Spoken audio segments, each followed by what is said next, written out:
This podcast is sponsored by nobody. Hey dudes, welcome to Splat from the Past, the only 80s themed horror sci-fi show where things can get totally radical. Now today I will be welcoming Karen Kahn. You have seen her face in hundreds and hundreds of commercials for various products, both nationally and locally in the Bay Area, which is how I became aware of her.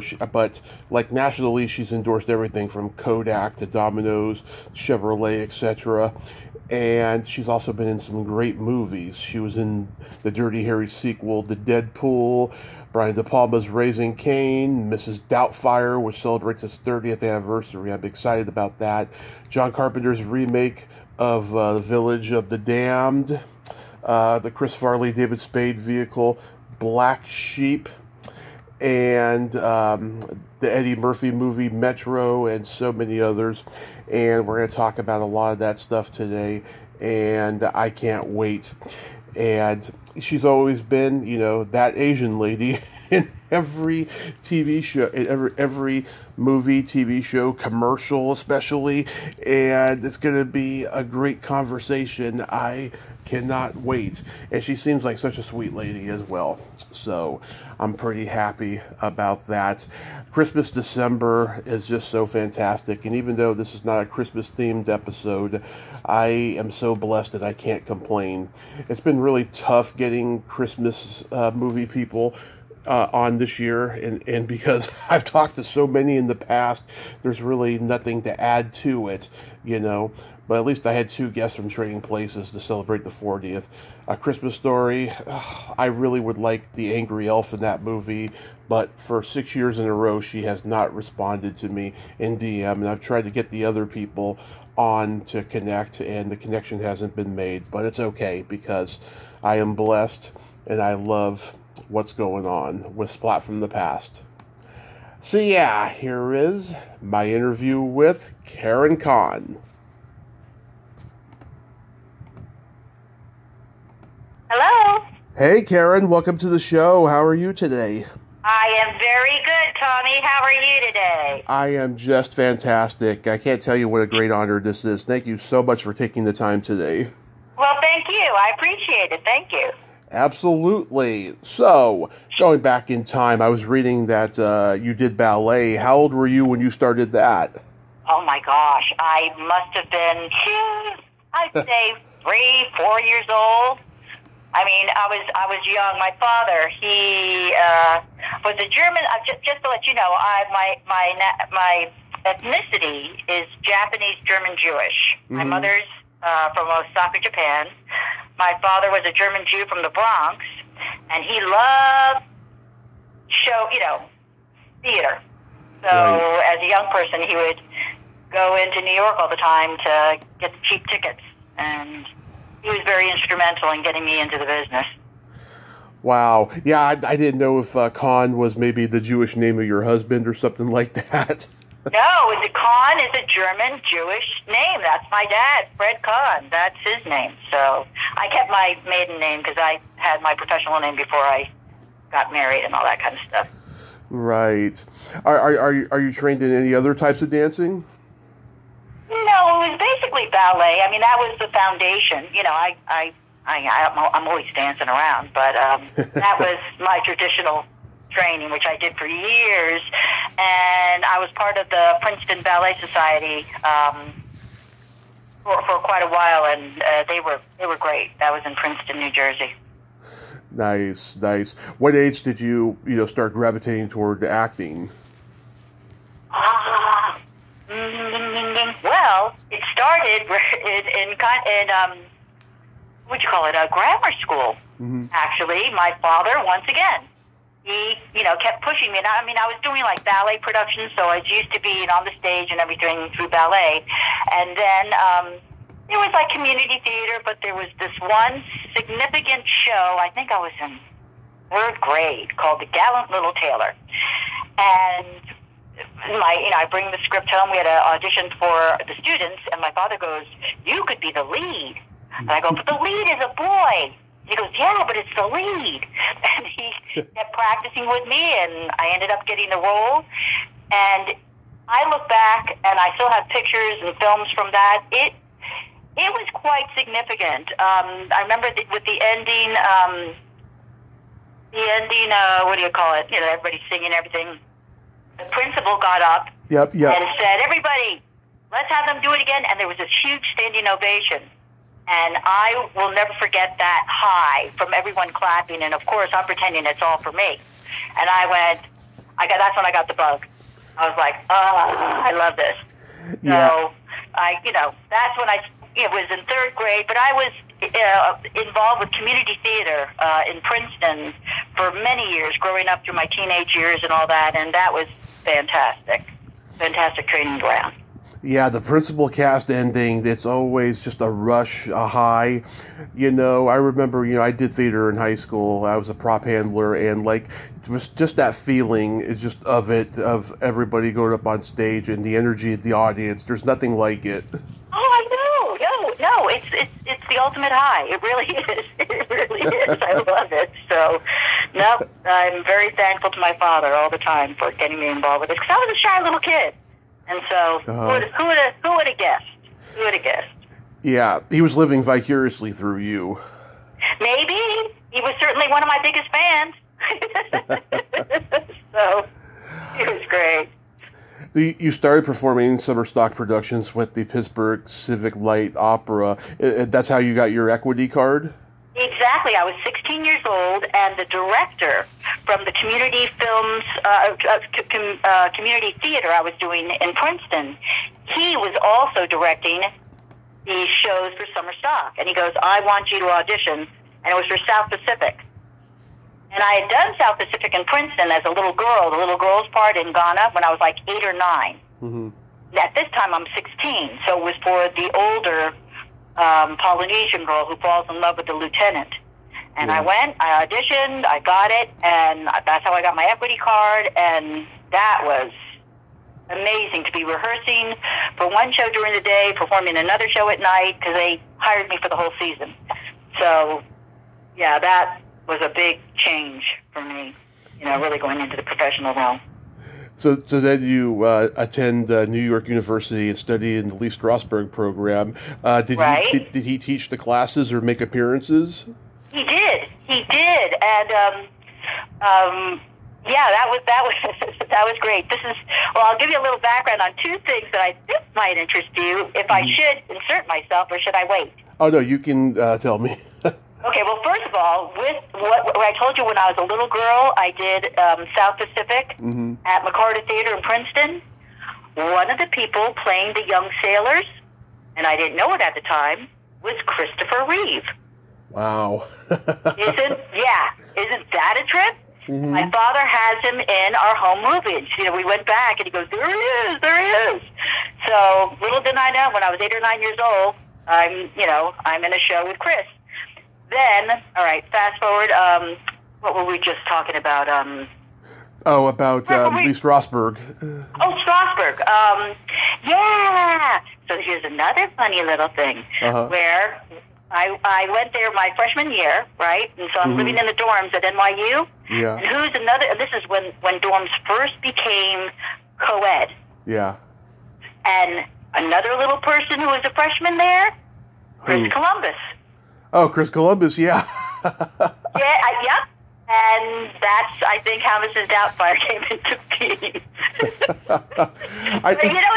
crazy. It's just such a small world. It's just crazy. So that's why I've learned the last 6 years doing the podcast. Like, back then there was no internet. Everybody knew each other. Everybody hung out more. It was such a community, It's different now. It's very different now, yeah. But between being a freshman at NYU and then when I did that little Lincoln, You Miss Me, Rolling Mrs. Doubtfire, because I hadn't seen Chris in decades. And all of a sudden, my agent saying to me, "Oh, you got to call back. You need to see the director," and blah, blah, blah, blah, blah. And the director is Chris Columbus. And I just went, "Oh, my gosh, Chris, jeez."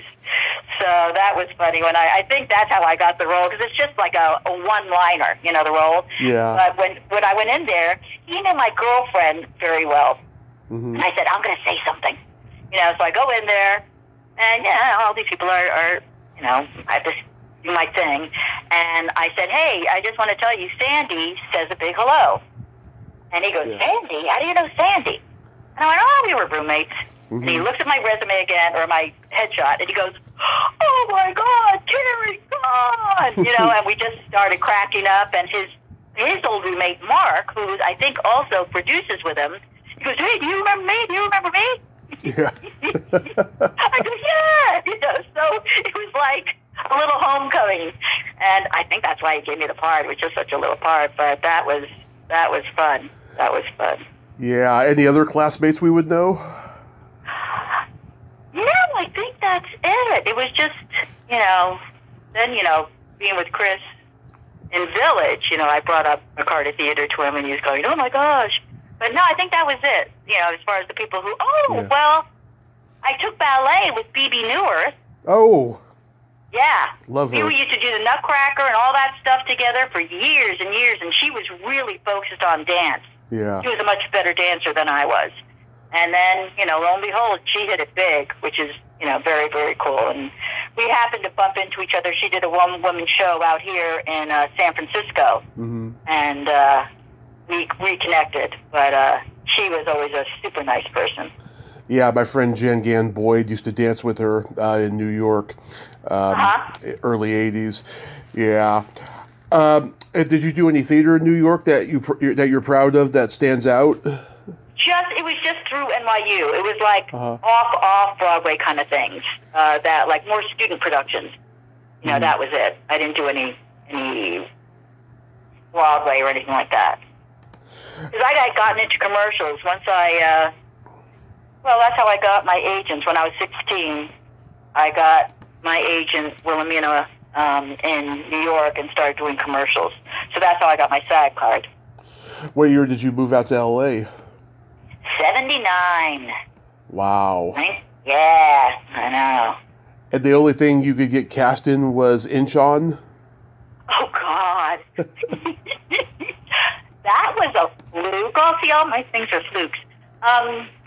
That was a weird thing because it ended up I kept getting callbacks, and then I had to audition for the producer and director, Terrence, and they ended up saying, you know, we think you're a little too Western looking for the part. Mm-hmm. But thank you. And I said, okay, thank you. You know, and that was it.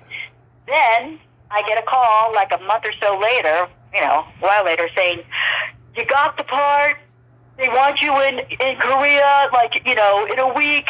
They're going to, you know, pick you up to get your passport and everything. And I'm like, what?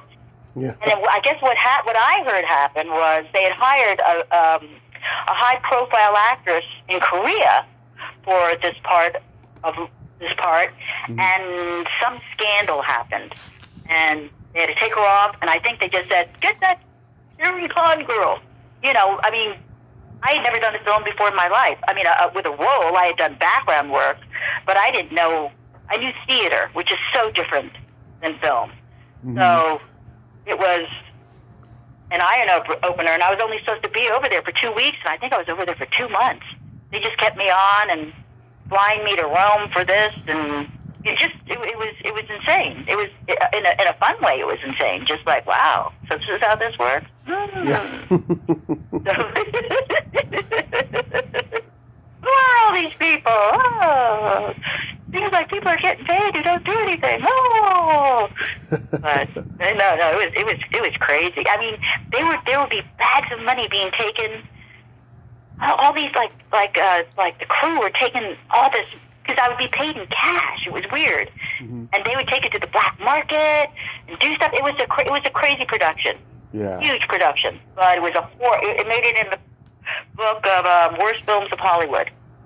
So that's my claim to fame. Yeah. And then, my father was so proud. You're in a book. Yeah, you're in a movie with Laurence Olivier and Ben Gazzara. Yes. And Toshiro Mifune. Yes. You played my daddy. Yes. No, it was crazy. That was crazy. I heard he never learned to speak English. Toshiro Mifune? Yeah, a little bit. He did. A little bit. You know, mm-hmm. I think we had like just a couple scenes together.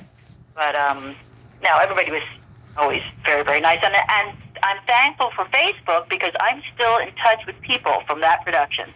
because of Facebook. So I love that. Yeah, Rex Reed is in there. Rex Reed, I know. He was funny. Yeah. I turned on the movie. It was on YouTube. I turned it on and I fell asleep real quick. Oh, it's so bad. It's so bad. When I went to the theater to see it, I watched it with a girlfriend, and I looked at her at the end. I went, I can't even see it again, and I'm in it. It was so bad. I mean, I had a good time making the film, but it was really bad. So, yep. And I was really bad. You know? Oh, don't be hard on yourself. Oh, I was. Because I talked like this. I talked like this for the whole thing. Oh, my God. So I'm glad it was a flop. Yep. So how long were you in L.A. for, and what made you come to San Francisco, of all places? I was the reason I left New York, I was kind of imploding as a young person. It was the 70s, and, you know, it was just crazy time, and I thought, I got to get my life together. Yeah, so I thought, I'm going to go. I got to get away, because it was party. It was just partying. So I thought, I'm going to go out to LA and get my life straightened out. And so I drove to LA. My agency, Wilhelmina, was expanding at the time, so I thought, okay, you know, I'll do that. Then got Inchon. And I just was too thin-skinned, I think, for LA. You know, you got to be tough. Yeah. And I'm not tough. I mean, at least like in New York, if I'd go to an audition, you know, they would say something like, you know, we like you, but you're not quite right. Okay. Well, what started happening in LA were the phone calls of, you know, the director would call me. Yeah, let's go out to dinner. I'm going, well, is this about the commercial? They go, yeah. And I go, well, are you going to call my agent? Yeah, we'll talk about it. Just all that weird stuff, you know, and it was just, I was just imploding as a young person. I was 21 at the time, and I just thought, you know what? I'm out of here. I am not into this BS. And my father begged me, don't give up your SAG card. And I thought, I'm not doing this anymore. I'm just not into it. But I didn't. I took out just a withdrawal. And I stayed out of the business for like 7 years and just kind of ended up in Sonoma County, California, and ended up getting married and blah, blah, blah. And then thought I was in this situation where I needed money. And I thought, you know what? Maybe I can do commercials in San Francisco. So I was really gun shy. Went to San Francisco, got an agent, and it was such a different culture. Yeah. But I mean, it's small town. It's a really small town. Everybody helps each other. You know, if I wasn't available for a job and a client called me, they would say, I would tell them, hey, you know, call so and so. She's great. We would do that for each other. That would never happen in LA. Never. So I was just very fortunate with the time that I came to the Bay Area. Most of my work was in the corporate world. I mean, do you know what a corporate training film is? Oh, yes. Okay. See, I didn't. And they started sending me out, my agent started sending me out for that. And I'm going, what the heck is a corporate training film? Well, you know, they're little movies, more or less. I mean, you still have lighting, grips, blah, blah, blah, blah, blah. But that was when technology and everything was just booming. And started working like crazy. And, you know, films and commercials would come into town every now and then. And, you know, that was fun. So that's where, you know, when I did a lot of other films, when they were being filmed up here. Yeah, I'm born and raised in San Mateo, so, like, you know, I used to see you do commercials, you know, and you were always that Asian lady to me. Yeah. Oh yeah. No, my ethnicity and my age at the time were perfect because they never quite knew what I was. They go, well, is she Hispanic? Is she Asian? You know, what is she? Because it always depended on how I did my makeup. So I became the quote-unquote token ethnic, which, you know, it worked for me. I was working. So I'm very, very, very thankful. Everything from Kodak to Domino's Pizza, Chevrolet, Mervyn's. I used to work for Mervyn's. And, oh, really? Yeah. Like right at the end, I worked for them the holiday season in San Mateo at the Hillsdale Mall.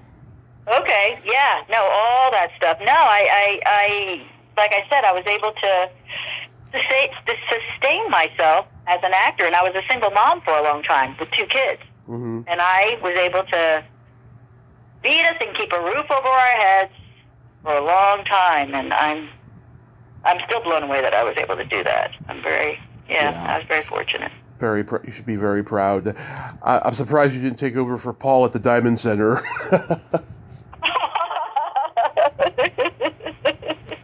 Well, if they'd call me, who knows?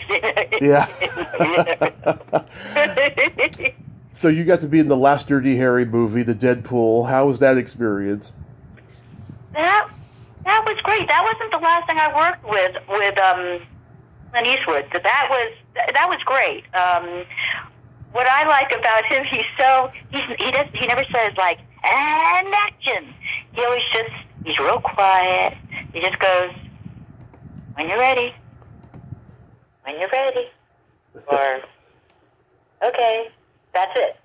He just has and he has the same group of crew that he kind of would take everywhere with him. So years later, what did I do with him? I did another film. I think you were a reporter in that. No, you know what? There was some other film he did. It was with Matt Damon and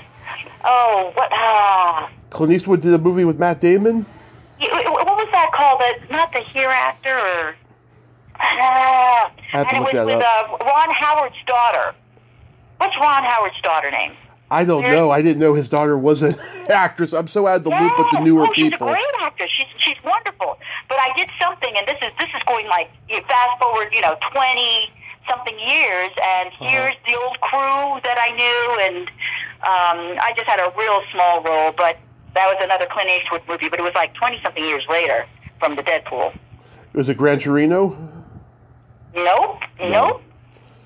I'm looking up on your ID. It will not be on that because it was just like a background role. Okay. Yeah, so it would not be recorded in that way. But I forgot. It was like the Hereafter or something like that. But I don't know. My dad worships Clint Eastwood. He hates his politics, but he loves his movies. And when I was a kid, we'd watch his R-rated movies when my mom wasn't home. And when he was 14, him and his best friend, the original drummer of the Dead Kennedys, snuck into the Fox Theater in downtown San Mateo to see Dirty Harry and Fritz the Cat. Oh my gosh! Yeah. Wow! Well, that's going back. Yep. The old Grindhouse theaters. Then you work with Brian De Palma on Raising Cain, which to me is his last great thriller. What was that like? That was a small role again. Yeah, it is. Anytime you got a role on a major motion picture, it was very exciting, and it went really easy. It went really easy. I remember him as being a quiet man, just doing his thing. I heard he's not an actor's director. He's more focused on the technical aspect and the result and all that. I didn't work on it enough to be able to have any opinion on that. I think I worked one day on it, 1 or 2 days, so didn't really get a sense. I was the lady in the jewelry store or something, or in the clock store, some store that's was the sales lady in that one. Yeah. That was a smaller role. And Lithgow is so hilarious dressed up as a woman. I'll tell you. Wait, say that again? John Lithgow, he's dressed as a woman. Oh my gosh. Yeah. I forgot about that. That's right. He got an Academy Award nomination for The World According to Garp, dressed as a woman as well. Yep. He was very involved in Princeton also. He may have gone to Princeton. He probably did. John, yeah. But I remember him being a very nice man. But see, with most of the things, other than, where I had a bigger role where, if you blink, you don't miss me. There's not a lot of those, but it would be Village. Village was a big one for me. Inchon was a big one for me, but it was one. There's different ones there where I was there for more than one day, put it that way. But That Clint Eastwood movie is called Hereafter. It is. All right. It was the Hereafter. Yeah.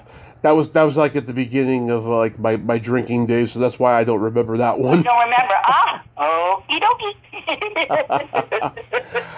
So going back to Mrs. Doubtfire, yeah, it's the 30th anniversary. My dad took me to see it at the Burlingame Drive-In when I was 10, and the night before Thanksgiving we went. And my dad, he was never a guy to take me the first night that it opened because. Right. He said it would be super packed, and so we always went the second night. But he thought it would be fun to take me the Wednesday before Thanksgiving, so we did, and it's still one of my favorite comedies of all time. Yeah, it's so brilliant. Well, did you hear? I just heard that Chris Columbus has hours and hours of footage. Yes. Of outtakes. Oh, I just hope he puts something together. Everybody would want to see that. Well, I've seen the DVD. There's a whole subplot on the DVD involving Mrs. Doubtfire and the next door neighbor who ratted him out with the birthday party at the beginning of the movie, where she tells her to put urine on her plants. It's so hilarious and so evil. Are you kidding me? Oh my God. Yeah. I want to see that. I want to see all the. I think they're on YouTube. Yeah. Really? Is it? I think so. Okay, I'm going to look it up. I think so, but I do have it on my DVD. I know that. Oh, that's cool. That's very cool. Yeah. Cool, yeah. In the movie, you play one of Sally Field's co-workers, right? Right. It's in the very beginning. Like I said, it's one of those roles where if you blink, you miss me, and it's but I mean, everybody, it was great. I mean, now see that, it was interesting. That little scene, I remember, took a couple days to shoot because I guess there was a big budget. Where I've been on other films where it's a smaller budget and they don't have the luxury of getting every different angle, blah, blah, blah, blah, blah. They have to go, all right, we've got to go to the next scene. But that one, I remember, that little office scene, that took a couple days. Martin Mull was there. Yep, he was there. In my scene was Sally Field, Martin Mull. Was Pierce Brosnan there? Mm-hmm. Yeah. Who was the last one you said? Pierce Brosnan. Pierce, that's right. He was there. Mm-hmm. Yes. He was there. Yes. It's funny. I didn't know who he was until this movie. I didn't watch Remington Steele growing up. It was like done by the time I was like 4 years old. It was done, like it wasn't on syndication no more. But my dad knew who he was from that show. And then next thing I know, he's James Bond. Right.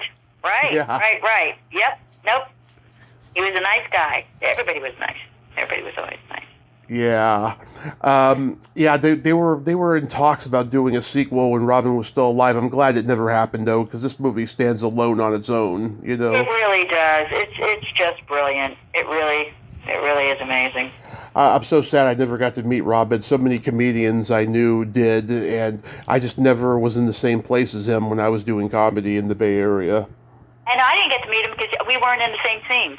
Yeah. So I never got to meet him, unfortunately, but it's just... Matthew Lawrence, he has a podcast with his brothers, and they had the little sister on recently, Mara Wilson, and oh my God, she looks exactly the same, except she's kind of gothy now, She wears all black and stuff though, but it's great to see that they're all doing well. And the other sister, Lisa Jacobs, she's like a yoga guru or something now, something like that. How funny! Isn't that funny? Wow. Yeah. Well, yep. Life moves on. Yep. Then you do Getting Even with Dad. Right. That. Getting Even with Dad. Howie Deutsch. Howie Deutsch, yeah, I'm trying to think. I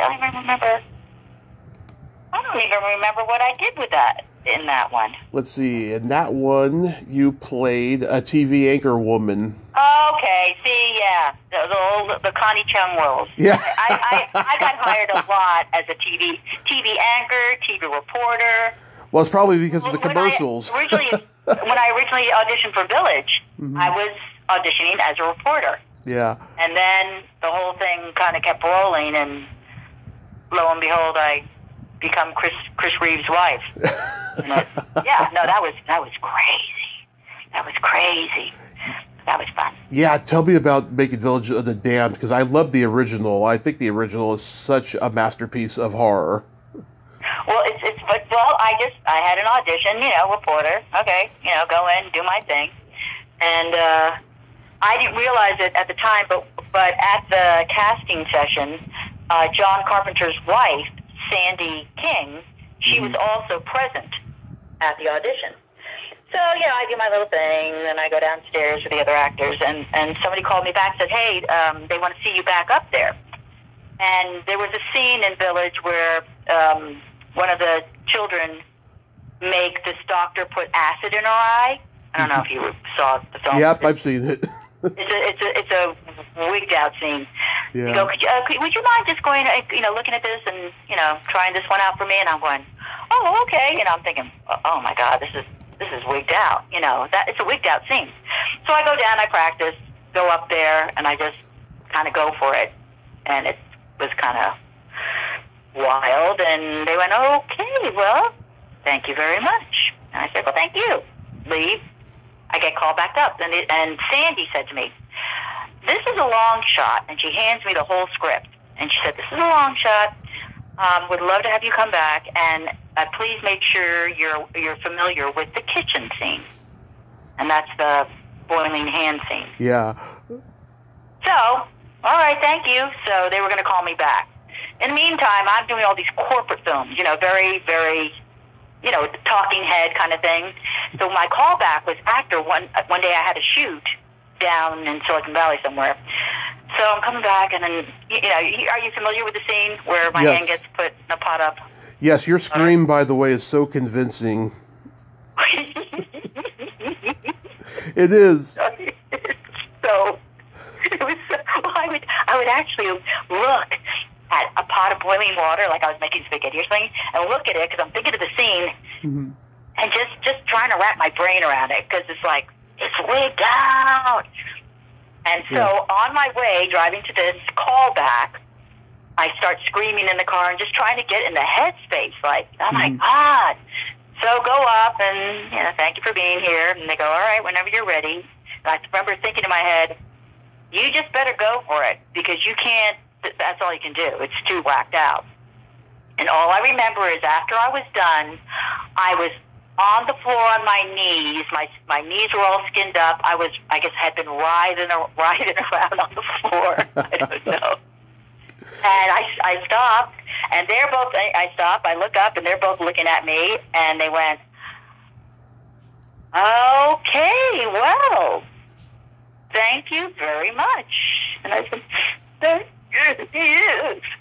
you, because I was kind of all freaked out, and I left.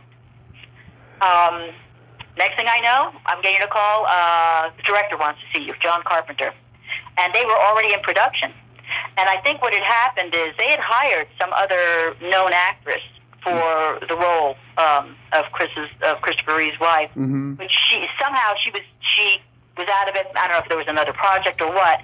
So they had already started, and they were looking for someone.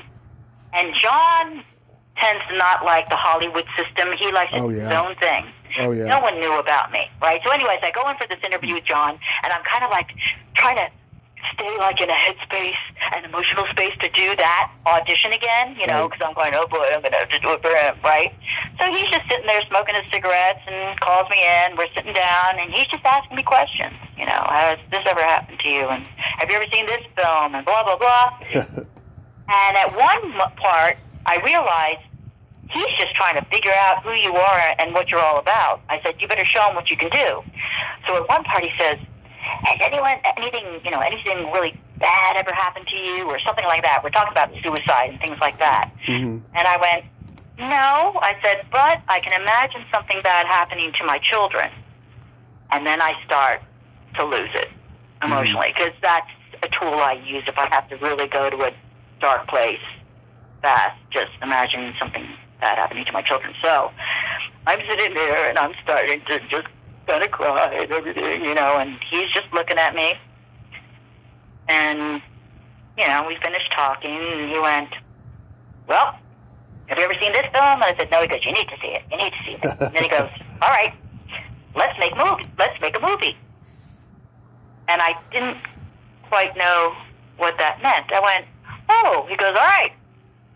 So I got up, and I leave, and Sandy, his wife, is there, and she comes towards me outside. She goes, how'd it go? And I said, I think I got it. So she went, I didn't know. So she goes into the office, then she comes back out, and she went, all right, let's write up the contract. And then I really started crying. I just started crying. I just couldn't believe it. You know, because it was the lead role. Yeah. So what they did is they put my hardest scenes the first week of shooting. Uh-huh. The first week of shooting. My first day of shooting was the quote-unquote suicide scene, which you don't really see a lot with how they cut it, but there was more, I guess, drama on my part. But they just cut it. They just show me kind of walking, you know. But, well, this is a funny one. All right, so the first shot of the whole film was my suicide scene, and that's kind of heavy, right? Yeah. So I go out there before the trucks and everything are there. We're out in Point Reyes, so I'm out there and I'm just trying to get into this really dark headspace because my daughter's going to have me commit suicide, and the fog had rolled in. So, anyways, I'm in my trailer and I'm in a dark place, and I hear a knock at the door. PA, they go, hey, Karen, fog's rolled in. We're going to go to the next scene right now, which is the bedroom scene. Well, that's the scene I'm in bed with Christopher Reeve. So I'm thinking, you know, and the script says, after making love, blah, blah, blah, blah, blah, blah, blah. And I'm thinking, well, oh, my God. So here I start jumping up and down, trying to get into a happy head, you know, just had hot sex. Okay, I'm happy. I'm trying to come in out of being in a suicide headspace. Yeah. So I'm like, you know, and okay. Then, knock. Hey, Karen, they decide we're going to go with the first scene, so we're going to have you down the set in 10 minutes. So I had to get, I was like, you know, inside, I'm freaking out. So I need more time. So I walk out on the set, I'm like, and John comes out, he goes, how you doing? I go, I'm okay. He goes, all right. You know, when he shows me, here's your marks, step here, blah, blah, blah, blah, make sure, okay. We do the scene, we do it several times, comes up to me, he gives me a hug on my basket case, goes, good work. He goes, all right, now we're going to the bedroom. Okay. So that was my first day of shooting from suicide to after making love with Superman. So there you go. Yeah, yeah, it's like his last movie before the accident. Yes, I know. Yeah. Yeah, he had bought the horse when he was here shooting Village. He was... Another guest of mine, who's also a Carpenter regular, Peter Jason, was in it. Oh, I love him. Yeah. He's so great. Everyone, you know, it was interesting. We shot the whole thing out here in Inverness and Point Reyes. Yeah. Because John and Sandy had a house out there. And so we were like...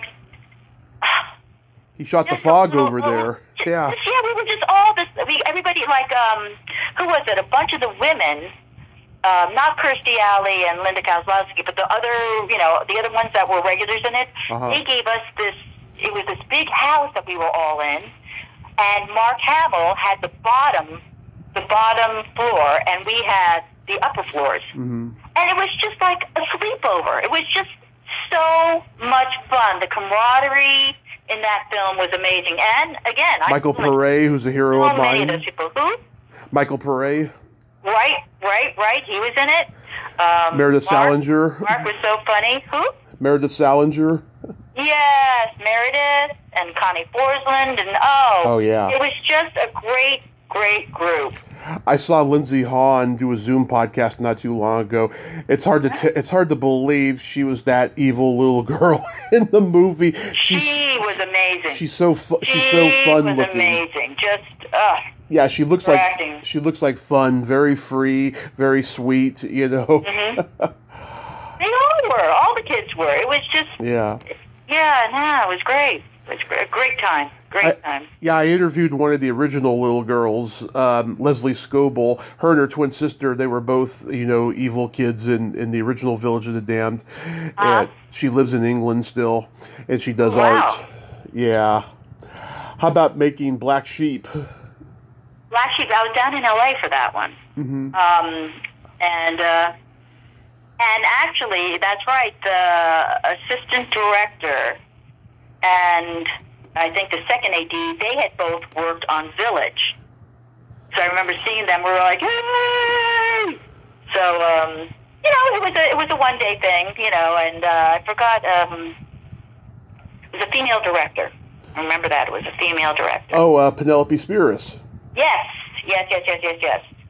So, yep, I remember doing that, and that was like a one day, just in and out, doing a reporter part. That's such a funny movie, My name is Jack Me Off, or Kill Whitey during that rally. Farley was hilarious. How about Eddie Murphy on Metro?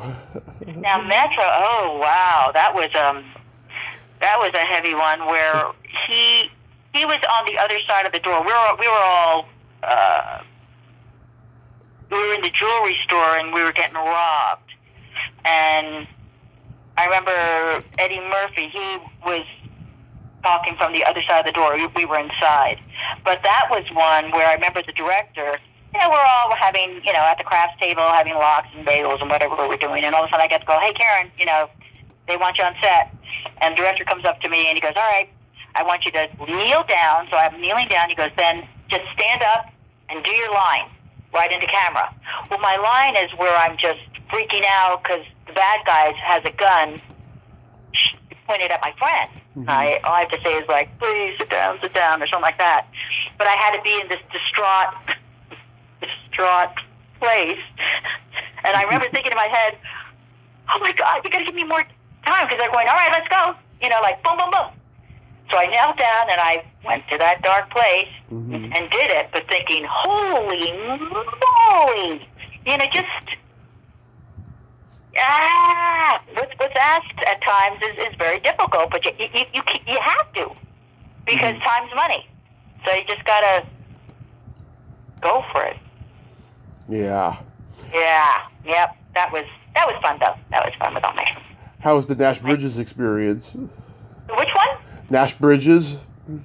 Nash, what's interesting, because I just did, I think my last big job was the Nash Bridges movie that they did up here, because the Nash Bridges series, that was a long time ago. And that was great, it was with Cheech and everybody. And this last time, when I got the part of a corner. It was a TV movie kind of thing. Mm-hmm. And so it has been like 20 years. And we were in the makeup trailer. And all of a sudden I feel some hands on my shoulder. And I look up and it's, help me. It just escaped me. The one who plays Nash. Don Johnson. Don, thank you. Don Johnson. I look up at the side. He goes, hey. I go, hey. And I go, do you remember me? He goes, of course I do. And I'm thinking, bullshit. There's no way you do. And I told him, and he goes, oh, as if he remembers, but not really, Yeah. And so then I looked at the footage the other day. I go, we were just babies back then. And he looks in the mirror and he goes, I haven't changed that much. And we all just started laughing. So it was fun. It was a lot of fun. To do that one. And Greg Beeman directed that movie too. He directed one of my favorite cult movies of the 80s in the teen genre, License to Drive. And on the DVD commentary track, he is just hilarious. Oh, wow. Cool. Yeah, that was actually a pilot for a possible revival, but obviously they didn't pick it up. Yep. How was the Pursuit of Happiness? Oh, that was great. And my scene was actually cut, but I'm still in the credits, so I still get my residuals. But that was great because, who was it? Will and his little son. Will Smith and his son. It was a little thing. And no, we had well, I'll tell you a funny story. So I think it was a French director. I forgot his name. Gabriel Messino. Okay, yeah. So we're doing it. It was a beautiful scene. We're outside. I'm a businesswoman, and we're talking about investments or wherever I'm doing my scene with Will. Mm-hmm. And so we do it, and the director comes running out, and he goes, "You both are very, very boring, do something. So I look at Will, and I just went, well, I'm taking your lead. And he goes, let's just speed up the dialogue. Let's just speed it up. And that's what's fascinating to me, that, I have worked with some of the biggest actors in the business, one-on-one. Mm-hmm. But when we're in a scene together, everybody's just an actor. Everybody's just trying to make it work. What do we do? It's just down to basics. And that is always it's just interesting because it's work. It's work and just trying to make the scene work. Mm-hmm. So I remember that. Did Will slap anybody? What? No, I know. That was very disappointing. I'm going, my friend Jeff Applebaum, who's a Bay Area comedian, he had a role in Pursuit of Happiness. He enjoyed working with Will in the scene that they had. Oh, yeah, he was a super nice guy. Super, super nice. Yeah, and his son's name is Jaden, by the way. Jaden. What did I say? I don't think you had a name for him. Jaden? Oh, I thought I did. Okay, all right. Yeah, his name, Jaden. He was just a little guy, yeah. He was just a little guy. He was a teeny guy. So do you have anything upcoming you'd like to mention? No, you know what? I'm kind of retired at this point. Really? I mean, it's just like unless someone calls me, I am not scrounging and hustling anymore. It's just like, okay, let me take my SAG pension and my actor pension and my Social Security and enjoy whatever life I have left. And if someone calls me, I did a print shoot just recently because I got called, would you be available to do this? Sure. But, we'll see. We will see. Oh, fingers and toes crossed on that because, you've been there forever, I can't imagine you retiring. Oh, well, you know what's funny? I'm always busy. Because I think to myself, now, I haven't time to work. My life is busy with, I think it's more social stuff. But, no, life is good. No complaints. But I'm very, very, very thankful for what an amazing career I had up here in the Bay Area. Just wonderful. It was really wonderful, wonderful people. So, are you excited for Christmas?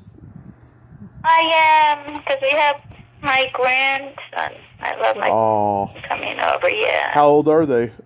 Well, I've got a kind of a blended, relationship here. So we have a 12-year-old. Mm-hmm. What was it? Then there's a 5-year-old, an 8-year-old, and a 17-year-old.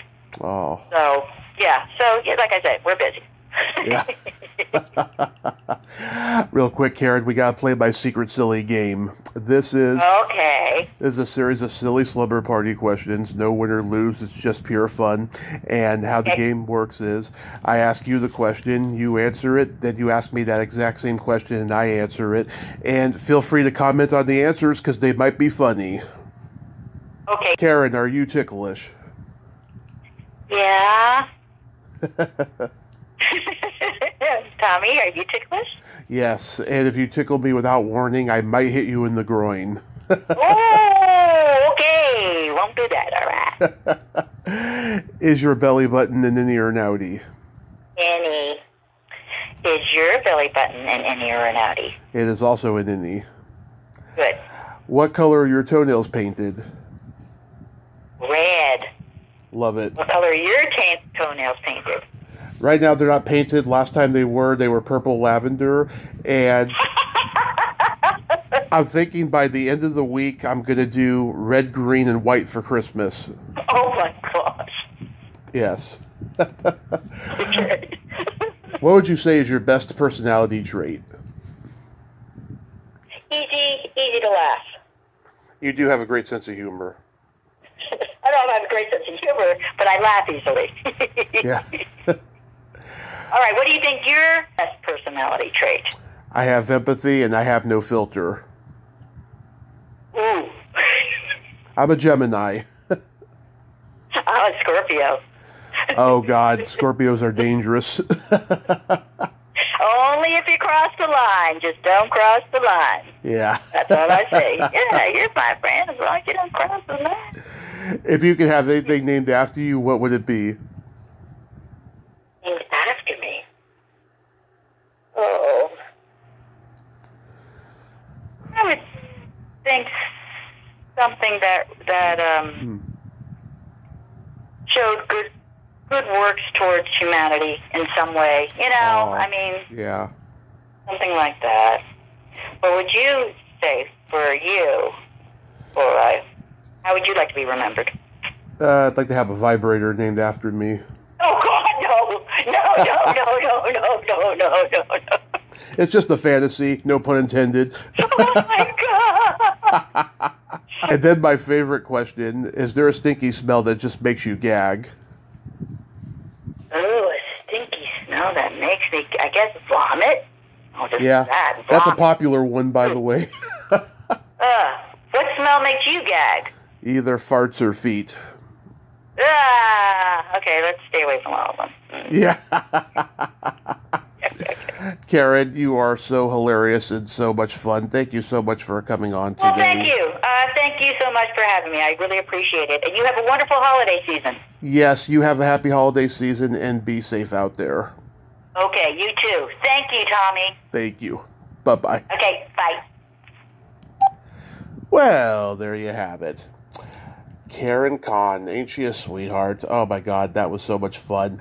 I didn't expect her to have all that energy because, you know, when she's doing commercials, you know, she's a certain way of, you know, subdued professionalism, as I should say, you know, so I didn't expect her to be that ball of energy, so I enjoyed her so much. Well, until next time, this is Tommy Throwback Kovac saying there's no shame in living in the past because the present sucks. Later, dudes.